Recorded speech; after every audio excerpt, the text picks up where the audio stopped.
Content warning. The following video contains material that may be harmful or traumatizing to some audiences. Joe Simonton of Eagle River, Wisconsin, spins a yarn about an April morning in 1961. A morning when, he says, he came face to face with another world. Right here is where this flying saucer, this UFO, landed. Right here about where I'm standing.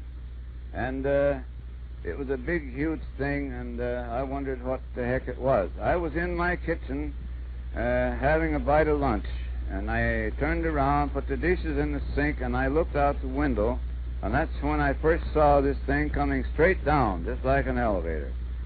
And first I thought the roof went off of my house, and I thought, no, the roof is green, and this is bright. What the heck is it? So I rushed out to see what it was, and by that time, there was a hatchway opening up in the top of it, just like the trunk of your car.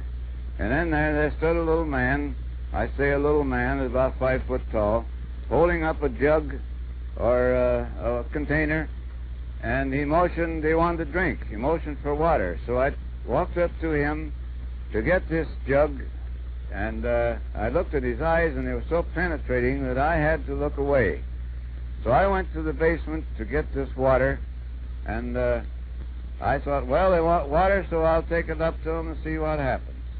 And with that, I brought the water up, and he was looking at me when I first came out of the basement. But I didn't look at his face until I got right up to him. Then I looked up, and I handed the jug up with both hands, and I had that same look in his eyes, a sort of a penetrating look. And when he took the water, I balanced myself with this hand against the machine, and I stepped back a few steps. And then with that, he set the jug down, and he gave me a salute with the back of his hand, a gesture of thanks, I presume. And then, well, I gave him my salute. What am I going to do?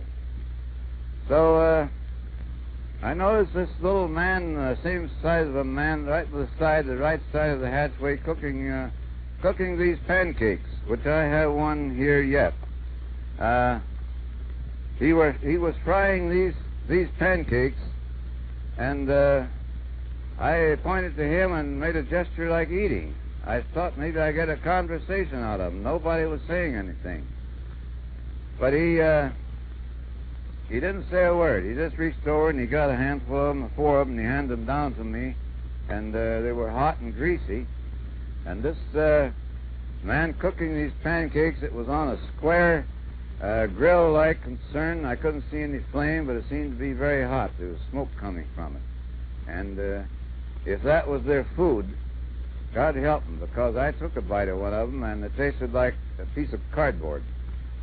And if that's what they lived on, no wonder they're small. And with that, he reached up and he closed this hatch with a heavy thud click like when it latched. And you couldn't a bit more see where that hatch was than you could see a hole in my hand. And with that, the thing started to raise, just like it came down. Everything was timed perfect. It went up about 20 feet. It tilted at 45 degrees, straight south, and shot off. And within 2 or 3 seconds, it was out of sight. Well, there I stood in the driveway with a handful of greasy pancakes, my mouth open, wondering what the heck I saw, what had happened. It is outside the realm of the Air Force to pass judgment on Mr. Simonton's case.